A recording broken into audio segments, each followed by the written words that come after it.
Hi, boys and girls, and this is Ice here. I am in a new space. This is my daughter's nursery.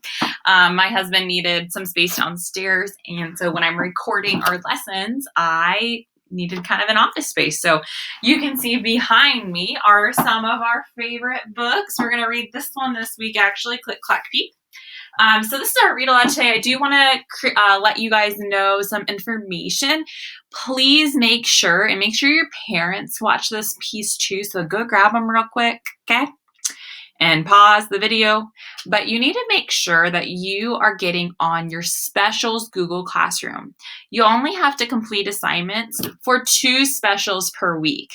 A lot of you have not gotten on the specials Google Classroom, and you need to do that as well because you are getting some grades for that as well. They're taking data on the stuff that you turn in. So that being said, we're going to start on our lesson today. We have a live Google Meet today. At 10:30 a.m., we are going to be doing that Monday, Wednesday, and Fridays at 10:30. If you can't make it, I might start posting those Google Meets online as well. So I would love to see you there, though, and do some live sessions with you. That would be super fun. And let me know if you're like, well, my parents work and I can never do a live session. Maybe sometime I'll do a night session and see if any of you want to get on in the evening when your parents are home. So, all right, we are starting a new chapter book today. I'm so excited about this chapter book. I read it every year to my class. It is one of my favorites. And we are going to be talking about making predictions. We have done this in class before. And so a prediction is make a guess. It's like a light bulb that goes off in your head. When you hear something that happens in the story, it makes you make a guess about what's going to happen next. And you want to make this prediction based on what you read. You don't want to make silly predictions that don't make sense. And so I'll kind of show you how to do that as we read. I want you to do that during your independent reading time today for that 15 to 20 minutes that you should be reading at home. So behind me is our book we're going to read. We are going to read, drumroll please,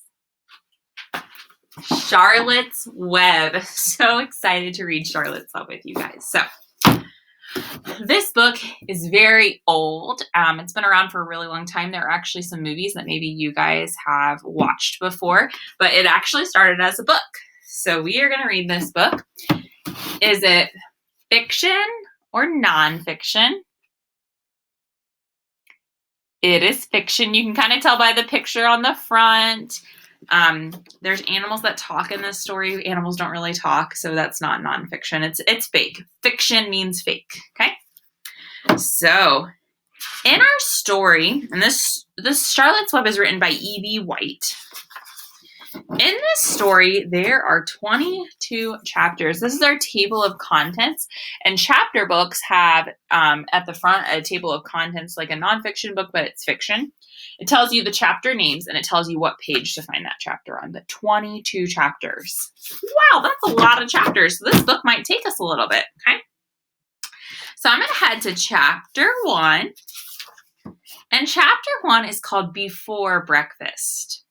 We could make a prediction based on the chapter title.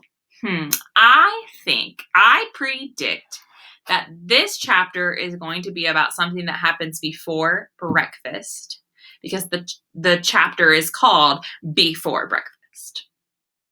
Make sense? Yeah. Okay. All right. Here we go. And I like to do accents with this book, so get ready. Chapter 1, Before Breakfast.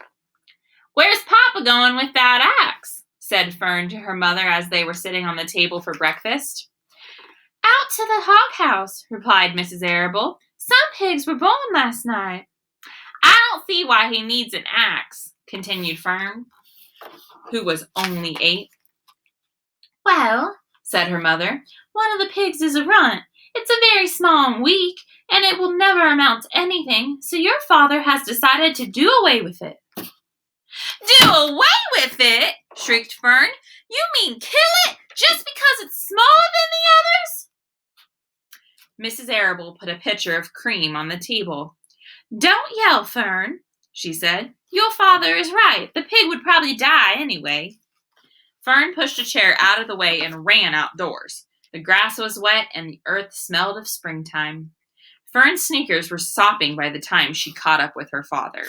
So I'm about to turn the page, but let's pause and predict. What do you think's going to happen next?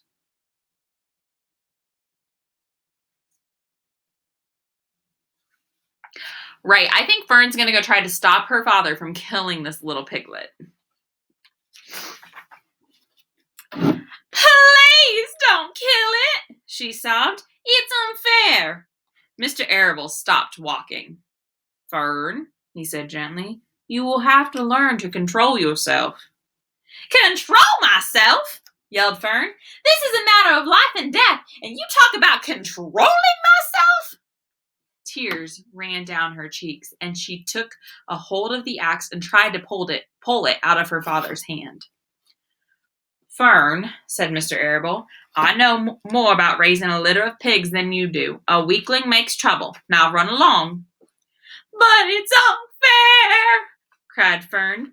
The pig couldn't help being born small, could it? If I had been very small at birth, would you have killed me?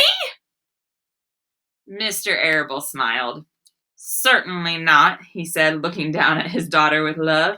But this is different. A little girl is one thing. A little runty pig is another. I see no difference, replied Fern, still hanging on to the axe. This is the most terrible case of injustice I ever heard of. A queer look came over John Arable's face. He seemed almost ready to cry himself. All right, he said. You go back to the house and I will bring the runt when I come in. I'll let you start it on a bottle like a baby. Then you'll see what trouble a pig can be. So guys, our prediction was right. She was stopping her father from killing the pig. When Mr. Arable returned to the house half an hour later, he carried a carton under his arm. Fern was upstairs changing her sneakers. The kitchen table was set for breakfast, and the room smelled of coffee, bacon, damp plaster, and wood smoke from the stove. So here's a picture, real quick, before we move on, of Fern trying to stop her father from killing the little runt pig, which means it's the smallest pig in the litter. When a mama pig has babies, they have a lot of little piglets, but this one's the smallest, and so they usually kill the smallest, which is really sad. Put her on the chair, said Mrs. Arable. Mr. Arable set the carton down at Fern's place. Then he walked to the sink and washed his hands and dried them on the roller towel. Fern came slowly downstairs. Her eyes were red from crying. As she approached her chair, the carton wobbled and there was a scratching noise. Fern looked at her father. Then she lifted the lid of the carton. There inside, looking up at her, was the newborn pig. It was a white one. The morning light shone through its ears, turning them pink. He's yours, said Mr. Arable, saved from an untimely death, and may the good Lord forgive me for this foolishness. Fern couldn't take her eyes off the tiny pig. Oh, she whispered. Oh, look at him. He's absolutely perfect. She closed the carton carefully. First she kissed her father, then she kissed her mother. Then she opened the lid again, lifted the pig out, and held it against her cheek. At this moment, her brother Avery came into the room. Avery was 10. He was heavily armed, an air rifle in one hand, a wooden dagger in the other. What's that? He demanded. What's Fern got? She's got a guest for breakfast, said Mrs. Arable. Wash your hands and face, Avery. Let's see it, said Avery, setting his gun down. You call that miserable thing a pig? That's a fine specimen of a pig. It's no bigger than a white rat. Wash up and eat your breakfast, Avery, said his mother. The school bus will be along in a half an hour. Can I have a pig too, Papa? Asked Avery.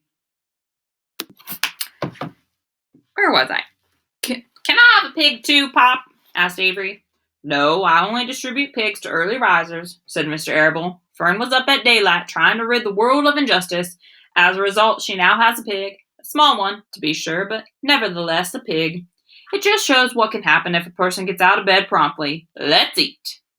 But Fern couldn't eat until her pig had a drink of milk. Mrs. Arable found a baby's nursing bottle and a rubber nipple. She poured warm milk into the bottle. fitted the nipple over the top, and handed it to Fern. Give him his breakfast, she said. And guys, here's a picture of Avery, so you know what he looks like.